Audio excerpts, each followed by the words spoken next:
everybody, I would like to live.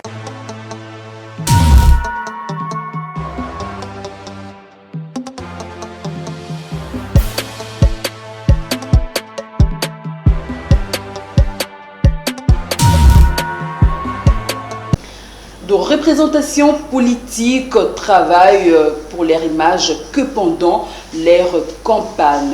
Rien, en tout cas c'est un fait, rien ne permet à ce que cette image sera correctement interprétée par les citoyens. De lors, des questions de citoyens véhiculent des représentations qui ne permettent à ne pas correspondre à cette image, à ce qu'eux veulent montrer au monde. Fidèles téléspectateurs, bonsoir à vous et bienvenue dans cette grande émission Le Repère qui reçoit pour vous un défenseur des hommes. Et donc je ne veux pas trop dire en tout cas concernant la personne, mais j'aimerais à ce que vous puissiez les découvrir à travers cette rubrique Le Portrait et on se retrouve tout juste après.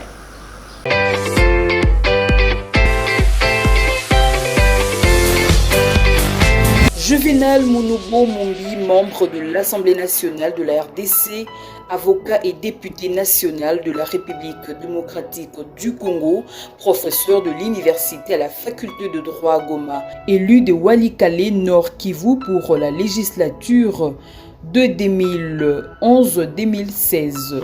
Selon le magazine Jeune Afrique, juin 2014, il est l'un des plus de 10 jeunes politiciens influents et émergents dans le continent africain. Il est rapporteur de la sous-commission parlementaire Forces armées et responsable de relations extérieures au sein de son parti politique l'Union pour la Nation congolaise, UNC en sigle. Dès sa jeunesse estudiantine, Juvénal Mounoubo a joué le rôle social et civil dans son Kivu natal, en participant à la conférence des Goma sur la paix, la sécurité et les développements dans les provinces du Nord et du Sud Kivu du 6 décembre 2007 au 28 janvier 2008 pour le compte de Cluster Protection de la communauté humanitaire du Nord Kivu. Point focal du diocèse de Goma dans le projet de responsabilité de communauté de base en vue de suivi et évaluation des stratégies de croissance et des réductions de la pauvreté exécutées par la Caritas Congo avec l'appui financier des CAFAD, participant avec les autres de la société civile dans le processus de la réforme du secteur des sécurités en RDC, police, armée, justice, services de migration et renseignement avec l'appui d'IDASA et du programme de redevabilité externe du secteur des sécurités de la coopération britannique. Intervenant à la conférence annuelle du département fédéral suisse des affaires étrangères le 14 octobre 2014 à Berne, Suisse, il a partagé son expérience en matière de désarmement, démobilisation et réinsertion sociale des enfants soldats à la Caritas Goma, rapporteur de la commission défense et sécurité de l'Assemblée nationale, administrateur à la régie des voies aériennes. Notons que l'honorable Juvénal a dédié son temps pour défendre le droit des démunis du Nord Kivu au sein de FORDEB, forum de réflexion sur la défense de droits de personnes vulnérables. Et bien voilà, il est là. Il s'agit de Monsieur Juvénal Mounoubo, qui je le réel plaisir de recevoir. Il est avocat, en même temps il est honorable. Bonsoir Monsieur Juvénal. Bonsoir madame, merci de me recevoir, merci pour l'invitation et bonsoir à tous les téléspectateurs de votre chaîne. Il faut dire que ça n'a pas été facile de vous avoir sur ces plateaux ce soir. Surtout. Oui, bon, étant donné que ce n'est pas la première fois que vous me recevez à la chaîne MBTV, c'est vrai mon agenda est très chargé, mais je me suis arrangé en tout cas pour dégager un temps pour cette émission. Bon, évidemment ça n'a pas été facile, mais je me suis arrangé. Alors dites-moi, la politique, vous nagez bien dedans? Alors c'est un choix. Tu sais, la vie elle est faite des choix. Et moi je fais le choix de faire la politique, ça fait plusieurs années maintenant, plus de 10 ans. Parce que je rappelle que j'ai été élu député pour la première fois en 2011. Et ça, c'est mon deuxième mandat. J'ai été réélu en 2018 dans le territoire de Walikale.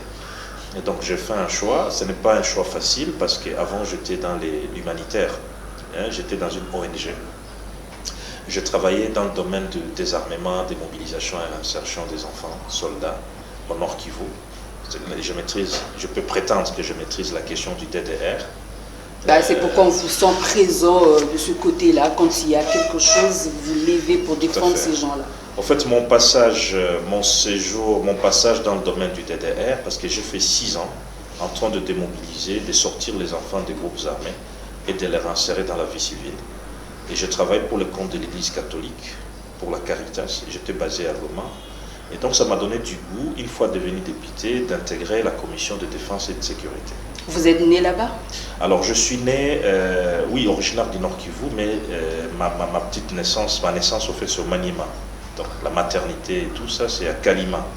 C'est au Maniema, c'est une cité minière, parce que ma maman est originaire aussi du Maniema, il vivait avec mon papa au Maniema. Mon papa était directeur d'école, il nous a quittés, il est décédé il y a 2 ans, bientôt 2 ans, paix à son âme. Et maman aussi enseignante, elle continue à enseigner jusqu'à présent, elle est à Goma. Et donc ma petite enfance, mon enfance si je peux le dire comme ça, c'est au Maniema, en province du Maniema. Et puis à l'âge de 16 ans, je suis arrivé à Goma pour poursuivre mes études secondaires. Je fais la section littéraire au collège Mwanga, une école de frères maristes. Et puis après, je me suis inscrit mes parents m'ont inscrit à l'université de Goma, qui est l'université de l'État, université officielle. Et j'ai choisi la faculté de droit.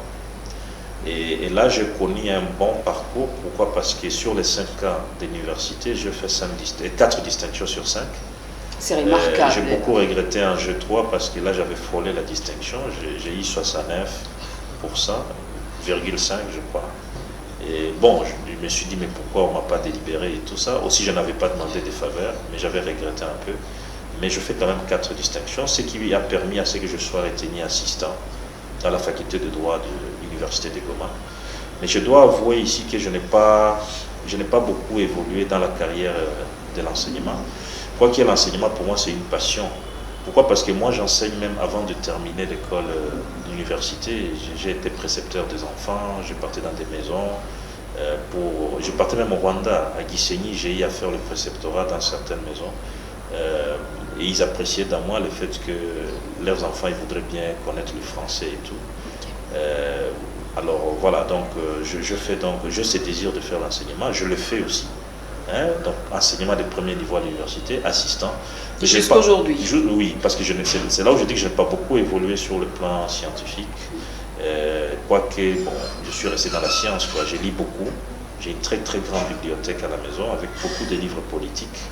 Et j'essaie un peu de donner les résumés de mes livres à travers certaines publications sur Twitter, sur Facebook, je le fais régulièrement. Je m'intéresse beaucoup à l'histoire politique du Congo et je lis beaucoup sur les années 60, les années Mobutu, les années de la transition. Et j'ai beaucoup de livres sur cette période-là et même sur la période coloniale. Alors, mais voilà, que je ne suis pas encore devenu professeur, ça c'est vrai. Alors, je me suis inscrit en DS à l'université de Kinshasa. J'ai fini les cours et il me reste à finaliser le travail. Je travaille sur le respect de la convention de l'Union africaine sur la question des élections. Et la question des élections m'intéresse. Et donc, le moment venu, je vous ferai connaître les résultats de mon travail. Alors, voilà. Alors, sur le plan politique, et revenons dans la politique, j'ai été rapporteur d'abord de la sous-commission Forces armées lors de mon premier mandat. Et lors de mon deuxième mandat, lorsqu'on a formé le FCC Cash, je travaille comme rapporteur de la grande commission et j'ai travaillé avec Jeannette Kabila. Jeannette Kabila était la présidente de la commission et moi j'étais rapporteur de la commission. Alors, lorsque l'Union sacrée est arrivée, je n'ai pas pu maintenir on ne m'a pas remis, parce que moi je pensais que j'allais devenir président de la commission, mais on a mis quelqu'un d'autre. Je n'ai pas voulu en faire un problème. Donc je reste membre de la commission de défense et de sécurité. Mais c'était quand même un choc aussi. Est-ce que vous y attendez? Une surprise quand même. Une surprise quand même parce que j'étais en pole position, comme on dit. J'étais en bonne position pour devenir président de la commission. Mais tu sais, des choix politiques, et puis on ne discute pas par la suite, quoi. Donc c'est l'autorité morale, comme on dit, qui désigne. C'est le président du groupe parlementaire qui propose et tout. Et puis il ne faut pas en faire un problème parce que ce qui est à toi et à toi, tu finis par l'avoir, quoi. C'est comme le gouvernement, ça fait 4 fois que j'attends d'entrer au gouvernement, mais ça n'arrive pas. J'ai été au dialogue de la Cité de l'Union africaine avec Edem Kodjo, on était là. Et nous avions signé l'accord qui était là, mais l'accord qui n'a pas plu à tout le monde. On était avec Vital Kamerhe. Mais c'est un parcours remarquable, on ne va pas s'atteler quand même sur ça. On n'est pas en train de parler politique. On a suivi le processus de la Saint-Sylvestre. Ça fait quand même 4 gouvernements où je me mets en embuscade moi-même, où les gens et même certains amis à l'intérieur, tout comme à l'extérieur du pays, des diplomates, ils se disent peut-être que cette fois-ci, il peut entrer dans le gouvernement. Mais je ne veux pas en faire un problème parce que je sais que ça viendra. Ça viendra. Et puis tout le monde, on n'est pas tous appelés à devenir ministre, quoi. On peut rester député, c'est déjà... L'essentiel, c'est d'être au service de la nation. Mais à force de travailler sur soi-même, on peut le devenir. On peut le devenir, mais ce n'est pas par mathématiques, ce n'est pas par arithmétique. Vous voyez un peu, il y a un problème de destin aussi. Et un coup de pouce. Voilà, il y a beaucoup de facteurs, quoi. Ceux qui deviennent ministres ne le deviennent pas seulement puisqu'ils sont intelligents. Vous voyez un peu, c'est ce que je veux faire savoir. Oui, M. Jovenel, on ne va pas s'attarder quand même sur ce point-là. Beaucoup de jeunes aujourd'hui envient, vous convoitent. Devenir politicien pour eux, c'est s'enrichir en fait. Alors j'aimerais à ce que vous puissiez dire à tous ces jeunes-là, est-ce que quand on entre dans la politique, et là, directement on s'enrichit? Alors, bon, je ne pourrais pas parler de l'enrichissement, ça c'est vrai. Bon, ce qui est vrai, qu'on entre dans la politique, ce qui est vrai que son revenu ne doit pas être, n'est pas le même revenu évidemment. Ce que gagnent les politiciens au Congo, c'est différent de ce que gagnent les fonctionnaires, ça c'est vrai. Alors que l'écart ne devrait pas rester grand. L'effort que nous devons faire, nous devons nous sensibiliser pour réduire cet écart-là. Tout le monde n'est pas appelé à devenir politicien, mais que le fonctionnaire vive décemment, qui a une famille, il doit nouer les débuts du mois, il doit payer les loyers, qu'un fonctionnaire arrive aussi à se construire une maison. Vous voyez, qu'un enseignant arrive aussi à se construire une maison. Je suis très sensible aussi à la question des enseignants parce qu'ils m'ont fait étudier dans des conditions difficiles. Directeur d'école primaire, enseignante d'école primaire, c'est pas facile. Et on sait que les enseignants n'ont pas été bien traités au Congo. Il n'y a pas qu'aujourd'hui, depuis longtemps. Mais vous en faites pas votre combat. J'en fais mon combat, mais pour qu'il y ait les changements, il faut parfois l'engagement collectif, quoi. Il faut qu'il y ait l'engagement collectif. Ce qu'il faut savoir, est-ce que le gouvernement suit nos préoccupations, nos desiderata, tout ce que les parlementaires disent? C'est ça le problème. Est-ce qu'on est arrivé au moment où nous disons, nous prenons des recommandations et le gouvernement les suit comme il se doit? C'est à ce niveau-là qu'il se pose aussi un problème. Et au niveau du contrôle parlementaire, c'est vrai qu'il y a un exemple tout récemment, un ministre qui est tombé, le ministre de l'économie, mais alors si ce qui a été appliqué au ministre de l'économie était appliqué à d'autres ministres qui ne géraient pas bien leur secteur, eh bien, il y aurait déjà beaucoup de ministres qui tomberaient. Vous comprenez un peu? Donc sur le plan contrôle parlementaire, on doit se montrer vraiment efficace et pas sélectif. Ouais, ça se voit, la politique c'est votre passion, la façon dont vous entrez dedans, vous ne savez plus ressortir. Mais alors dites-nous, est-ce que la politique c'est une histoire de solitude ou de mensonges? D'abord, ce n'est pas une histoire d'enrichissement, je vais d'abord revenir sur ce que je disais, parce que aussi beaucoup ont été désillusionnés, ne vous en faites pas. Il y a ceux qui sont entrés en politique avec l'idée de s'enrichir, certes que leur possibilité a avancé, s'est améliorée, mais ils ne sont pas devenus riches pour autant. Et dans le désir de chercher à devenir riche, que d'autres touchent à la corruption et à autre chose d'antivaleur. Alors, est-ce qu'on s'isole quand on entre en politique? En fait, le risque de créer une distance avec ses amis, avec ses collègues de classe, ses collègues peut-être dans un boulot où tu travaillais. Si par exemple tu devenais femme députée, en fait, il y a quand même ce risque-là que tu sois un peu distante de tes collègues, de tes consoeurs et tout ça. Ce risque est là, mais il faut y travailler. Tu sais comment moi j'ai travaillé pour éviter ce risque de m'éloigner des gens? Comment? D'abord, je n'ai pas changé mon numéro de téléphone. Le numéro de téléphone que j'utilise, je l'utilise depuis que je suis étudiant. Vous êtes facilement joignable? Je suis facilement joignable. Et je n'ai qu'un seul numéro de téléphone, en fait. Vous voyez? Donc, mon numéro de téléphone, je l'utilise depuis que je suis en première année de licence à l'université de Goma. C'était en 2004. Je l'utilise jusqu'à présent, ce numéro de téléphone. Ce qui fait que mon numéro est très connu par les gens de ma base. Il y a ceux qui disent que non, non, si votre numéro est connu par beaucoup de gens, vous pouvez être en insécurité et tout. Tout dépend de ce que vous faites. Moi, je sais que je parle la vérité, quoi. C'est vrai qu'en passant, ça peut gêner et tout, mais je ne crois pas que je fais de la subjectivité dans ce que je fais. Et les gens comprennent qu'il est dans son rôle. Hein, s'il dit que les militaires n'ont pas à manger au fond et que ce n'est pas normal, on doit leur donner à manger, eh bien, si c'est la vérité, il faut que ça soit connu.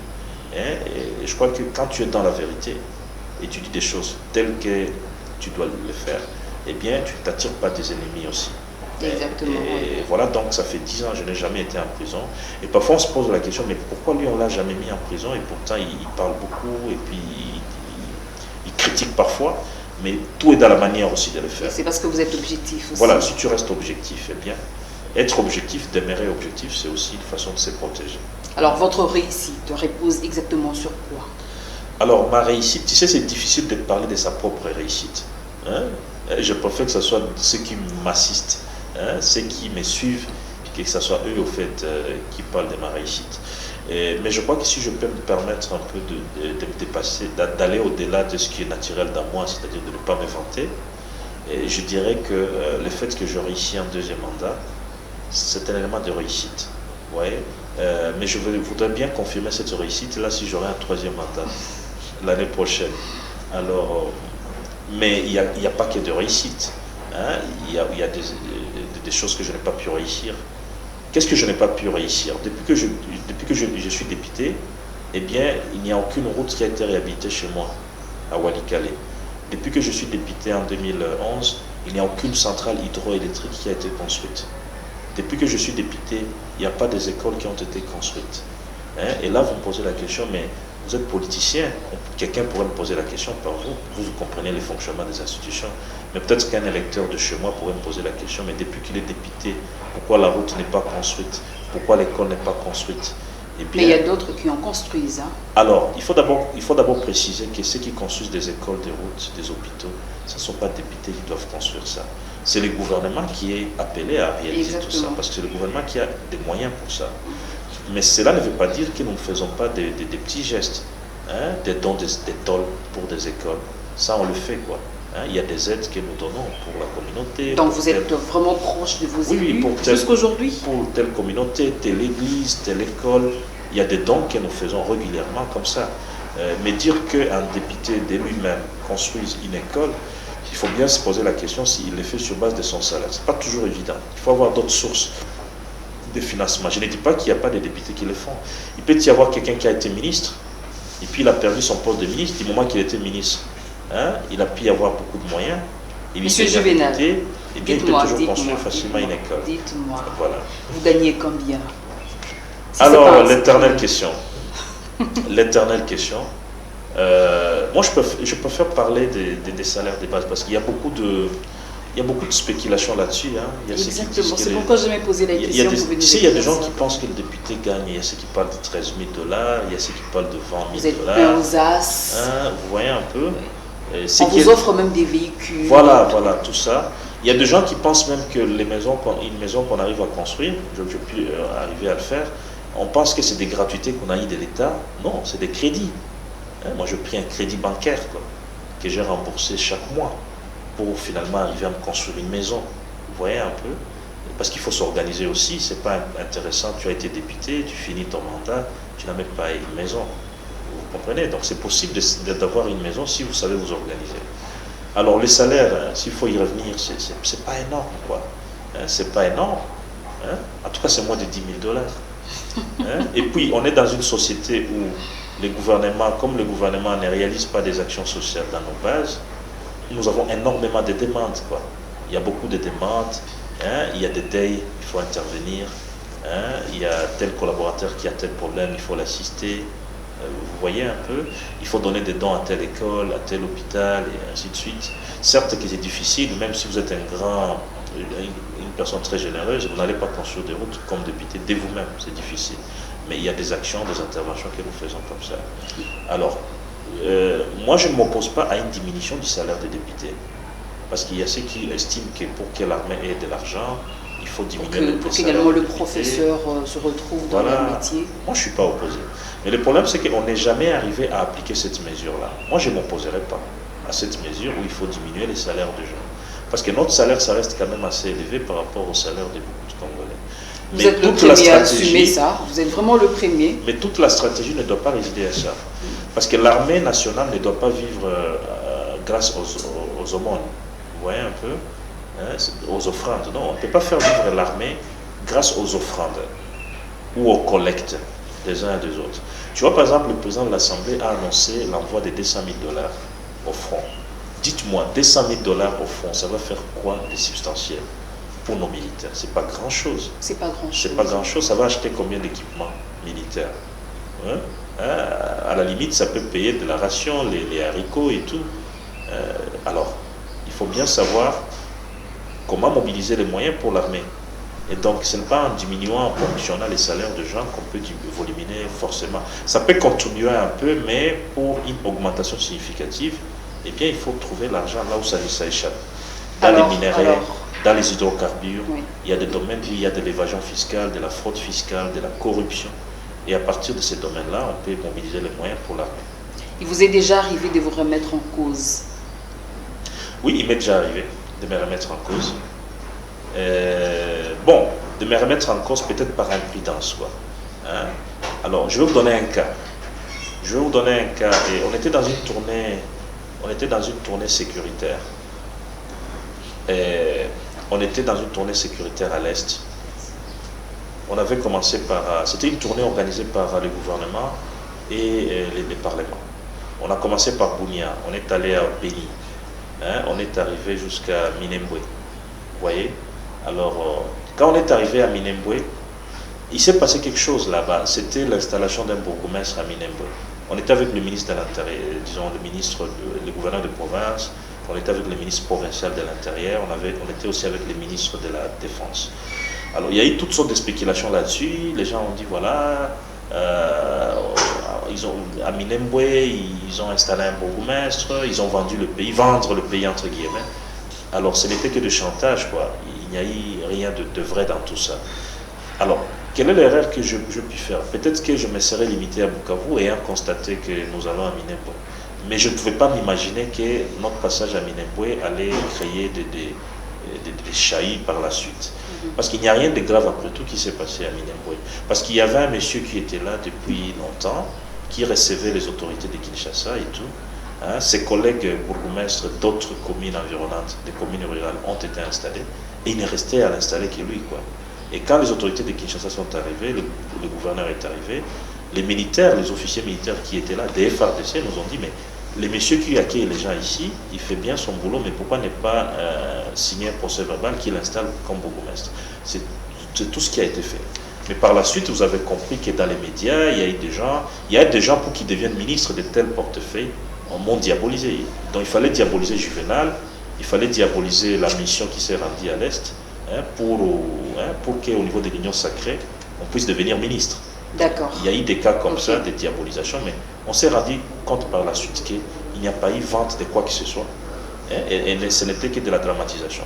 Alors, peut-être l'erreur que j'ai pu faire, c'est de ne pas me rendre. J'aurais dû, moi, me limiter peut-être à Bukavu et ne pas y aller. Hein, donc, je devrais savoir qu'il y a des questions sensibles au Congo. Si tu arrives, par exemple, dans un terrain où il y a des Banyamulenge, eh bien, c'est très sensible. Et je crois que de la méfiance intercommunautaire, ça risque d'augmenter. Vous savez pourquoi? De la méfiance par rapport aux rwandophones. C'est ça ma crainte, au fait. Ça risque d'augmenter, surtout que le Rwanda nous agresse. D'accord, ok. Nous n'allons pas entrer en détail. Dites-moi, c'est une question que je pose toujours à mes invités. Avez-vous un repère? Alors, est-ce qu'il y a beaucoup de repères? C'est ça le problème aussi. J'ai parfois de la peine moi-même à identifier des repères. Oui, allez-y. Est-ce qu'il y a des repères? Est-ce qu'il y a suffisamment de repères au sein de la société congolaise? Je crois qu'il n'y en a pas beaucoup, quoi. Il n'y a pas beaucoup de repères au sein de la société congolaise. Alors quand j'ai lu l'histoire du Congo, je me dis que Kasavubu serait un bon repère de l'honnêteté. De quelqu'un qui allait à mission, hein, il va à mission, et les reliquats de la mission, c'est-à-dire l'argent qui n'a pas été utilisé, il remet ça dans la caisse du trésor. Le président Tshisekedi avait commencé comme ça, souvenez-vous, mais par la suite, on n'a plus su s'il continuait à remettre l'argent à la caisse du trésor. Vous comprenez? Et donc, honnêtement, Kasavubu, moi, je le prends comme un modèle de bonne gestion. Il n'a pas fait très longtemps au pouvoir comme président de la République, mais il était honnête. Alors, il ne s'est pas enrichi. Alors, moi, j'ai toujours pris Vital Kamerhe comme un modèle aussi. C'est le président de mon parti politique. Pourquoi? Parce que c'est quelqu'un qui s'est montré pacificateur. Même lors du procès des 100 jours, tu as vu comment il pouvait dire des choses. Hein? Il pouvait exploser et dire des choses. Hein? Mais il est resté professionnel. Vous voyez, il est resté pacifique jusqu'à la fin de son procès. Aujourd'hui, d'ailleurs, nous attendons l'issue définitive de son procès. D'accord. Alors, donc, il y a quand même des modèles. Il n'y en a pas beaucoup, franchement. Au Congo, il n'y en a pas beaucoup. À part Kasavubu, j'apprécie le courage de Lumumba aussi. Alors, s'il faut vraiment qu'on vous prenne, vous, comme modèle, on va s'appuyer exactement sur quoi? Alors, parce qu'il n'y en a pas beaucoup, en tout cas. Encore une fois, vous me posez une question qui me pousse à m'évaluer personnellement. Ce n'est pas facile de s'évaluer personnellement. C'est difficile. Je préfère que les autres reconnaissent ce qui est dans moi. Mais en fait, pour des gens qui me connaissent vraiment, ils retiendront que Juvenal, c'est un courageux. Ils retiendront que Juvenal, c'est un courageux. Et ils retiendront que Juvenal, c'est un patriote. Ils retiendront que Juvenal, c'est quelqu'un qui est prêt à prendre des risques pour de bonnes causes. C'est-à-dire pour la cause nationale, défendre l'intégrité du territoire congolais, par exemple. Mais là, je l'ai dit juste en termes de... C'est quelques éléments indicatifs. Mais l'appréciation sur moi, c'est mieux que ce soit les autres qui la fassent pour moi. Vous comprenez? Parce que de moi-même, comme ça, m'évaluer, je risque de ne pas faire une évaluation très objective. Alors, donc la jeunesse ne peut pas vous prendre, vous politiciens, pas comme de repères dans ces pays? Alors, c'est vrai qu'il n'y a pas beaucoup de repères, mais il y en a quand même. Moi, je vais vous parler de deux repères importants. Oui, alors, si je vous ai parlé de Kasavubu, si je vous ai parlé de Kamerhe, c'est que c'est possible que les jeunes, ceux qui sont plus jeunes que nous, par exemple, ceux qui font leur premier mandat aujourd'hui, moi, par exemple, il y a des jeunes politiciens, des jeunes députés, tu sais, il y a beaucoup de jeunes collègues qui me consultent, qui me disent, honorable Juvenal, est-ce que pour écrire une question orale avec débat, comment est-ce qu'on fait, hein? Ou alors voyez un peu il y a même des collègues qui me disent, voyez un peu mon intervention, est-ce que si j'ai dit ceci, est-ce que c'est dans les bons et tout ça. Il y a des collègues qui sont humbles, hein? Ils savent bien qu'il fait son premier mandat et il peut se ressourcer auprès des aînés. Et ils me considèrent moi comme un aîné. Il y a même des collègues plus âgés que moi, mais moi je suis plus ancien que eux, ils me consultent. Vous voyez un peu, donc c'est possible que quelqu'un trouve dans moi un modèle, comme moi je puis trouver au moins deux modèles dans la société congolaise, mais j'en conviens, Madame Marlène, qu'il n'y a pas beaucoup de modèles dans notre société. Nous sommes dans une société où il y a eu inversion de valeurs. Vous comprenez? On est dans une société, quelqu'un détourne l'argent de l'État, c'est celui-là qu'on applaudit. On est un peu dans une société comme ça. Le vice est tellement... l'inversion de valeurs. On est dans une société, un musicien, il suffit qu'il chante des bêtises, il devient très aimé, prisé par la population. Et pourtant, il y a des musiciens. Regardez des musiciens qui chantent la morale, des musiciens qui chantent le patriotisme. Vous remarquerez que c'est des musiciens qui ne sont pas portés vraiment par la population. On aime bien des musiciens qui sont un peu dans... au fait, qui sont un peu peut-être dans la bêtise aussi. Alors, comment sortir de tout ça? Il faut remoraliser la société. Il faut vraiment de l'éducation citoyenne. Il faut tout un programme d'éducation civique et patriotique. C'est un travail de longue haleine. Il y avait une éducation qu'on appelait, un programme qu'on appelait programme d'éducation à la nouvelle citoyenneté. Je ne sais pas, ça avait été lancé par Kabila. Je ne sais pas où est-ce qu'on en est avec ça. Normalement, il faut de l'éducation civique. À l'époque de Mobutu, il y avait de l'éducation politique, où il fallait enseigner aux gens c'est quoi l'impère, les structures d'impère, l'idéologie d'impère. Mais aujourd'hui, il faut de l'éducation civique, du civisme, c'est très important. Le civisme, c'est quoi? Vous n'allez pas, par exemple, vous mangez la banane et puis vous jetez les épluchures en cours de route. Non, mais les programmes sont quand même repris dans des universités. Oui, ça c'est très important. De l'éthique, c'est très important. Vous êtes au volant de votre véhicule, eh bien, il faut savoir que non, si j'entre dans cette bande ici, je vais créer de l'embouteillage. Vous comprenez? Vous êtes locataire, il faut que vous puissiez vous dire que non, le bailleur ne peut pas tout faire. Alors vous êtes bailleur, vous devez savoir que ce n'est pas puisque le locataire a amélioré un point de sa maison que vous allez faire augmenter les loyers. Vous voyez un peu? Donc ce sont des valeurs civiques qu'on on doit apprendre. Des valeurs que nous avons perdues. Oui, que nous avons perdues. Vous travaillez pour l'État, vous devez savoir que ça appartient à l'État, que je me contente de mon salaire. Vous voyez un peu? Alors tout ça, ça doit être dans le cadre d'un programme national qui est exécuté par les écoles, exécuté par les centres d'encadrement des jeunes dans des églises. Tu vois, les églises qu'on a là, des églises qui sont nombreuses, où il y a beaucoup de jeunes, des églises de réveil, doivent contribuer aussi à l'application d'un tel programme. Il faut qu'il y ait un programme national d'éducation civique et patriotique, un programme que le gouvernement implémente, met en œuvre en collaboration avec les églises, en collaboration avec les ONG, en collaboration avec les écoles. Ça, c'est très important pour arriver à remoraliser notre société. Parce que l'éducation, ça reste un élément de base pour le développement. S'il n'y a pas la bonne éducation, il n'y aura pas la paix. Pourquoi? Parce que les groupes mafieux vont enrôler chaque fois les enfants. Pourquoi on enrôle facilement des jeunes? Quand vous allez au M23, vous allez dans les groupes armés là-bas, à l'Est, vous trouverez beaucoup de jeunes qui sont dans les groupes armés. Pourquoi? Parce qu'ils ont trouvé des jeunes un peu comme des proies faciles à manipuler. Exactement. Mais s'il y a un bon programme d'éducation civique patriotique. Voilà, alors pour terminer, dites-moi, est-ce que l'école est-elle l'apanage de la réussite dans la vie? Ça reste quand même un élément important, mais ça ne suffit pas à l'école. Parce qu'on a trouvé des gens intellectuels, mais Corona, en réalité... Parce que vous avez cité votre parcours, oui. C'est tellement remarquable. Et jusqu'aujourd'hui, vous continuez même à étudier. Je crois qu'il faut étudier. C'est très important parce que si tu n'as pas étudié, ça va être difficile. Avec le monde, l'évolution du monde, il faut étudier, il faut un niveau d'étude. Mais je ne vais pas faire du dogmatisme à ce niveau-là. Parce que ce n'est pas plus que tu as étudié que...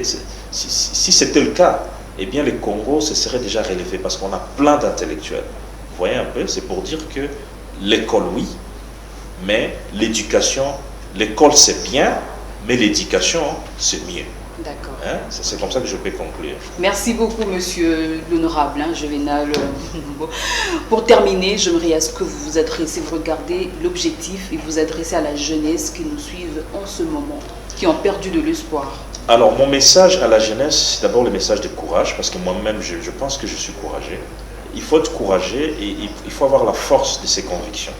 C'est très important. Vous savez, beaucoup de jeunes n'arrivent pas à réaliser leur destin. Pourquoi? Parce que c'est des jeunes qui pensent que leur vie dépend de X aînés, Y aînés. C'est vrai, il faut rester aux côtés des aînés. C'est vrai, il faut suivre les bons exemples des aînés, mais il ne faut pas faire du copier-coller.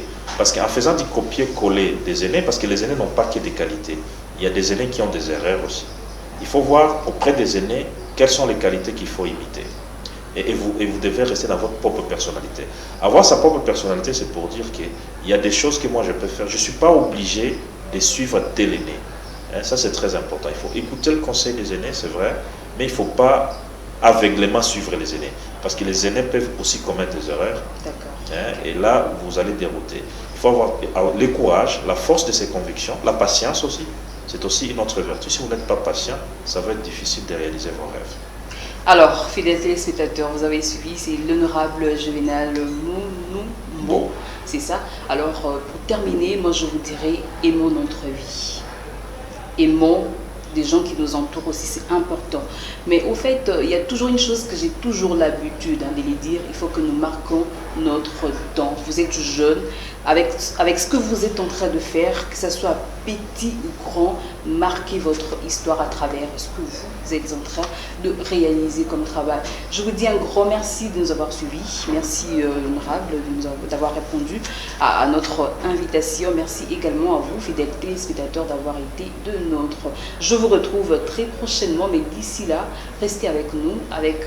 Ce sera avec le même plaisir que nous y reviendrons pour vous présenter un nouveau numéro. Merci et un grand bonsoir chez vous. Au revoir. Like anybody, I would like to live.